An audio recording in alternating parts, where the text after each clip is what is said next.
héritage de Johnny Hallyday. Demi-victoire pour Laetitia, les biens gelés. Ce vendredi 13 avril 2018, à 15 h, les 3 juges des référés saisis par David Hallyday et Laura Smay ont rendu leur décision.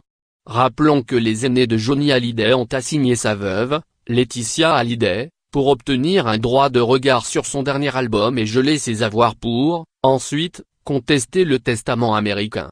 La décision est rendue 24 heures après la publication de la toute première interview de Laetitia, dans Le Point. Les juges ont, en quelque sorte, coupé la poire en deux. Avec un petit avantage pour Laetitia.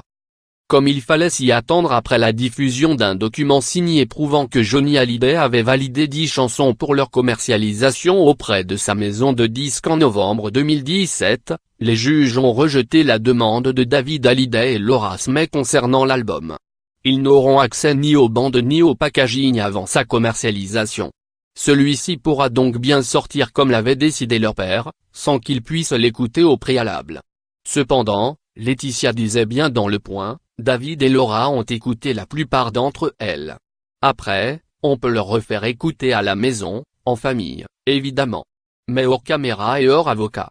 Pour cela, il faudrait rétablir le dialogue.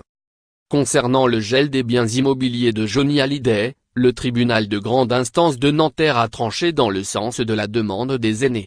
Ainsi Laetitia et ses filles n'ont-elles plus le droit de vendre ou de disposer des biens immobiliers de Johnny Hallyday, seules les villas de Marne-la-Coquette et Saint-Barthélemy sont concernées, pas le Haut-Angel.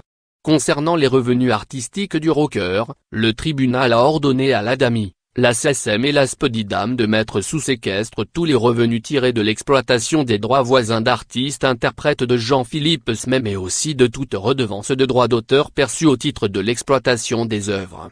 Rappelons que la villa de Saint-Barthélemy appartient déjà à Laetitia et que ce gel ne concerne que 50% de cette propriété.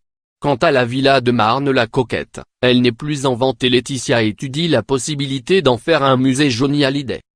Pour terminer, Laetitia Hallyday est condamnée à payer à Madame Laura Smay et M. David Smay, à chacun, une indemnité de 5 000 € au titre de l'article 700 du Code de procédure civile. Tandis que Madame Laura Smay et M.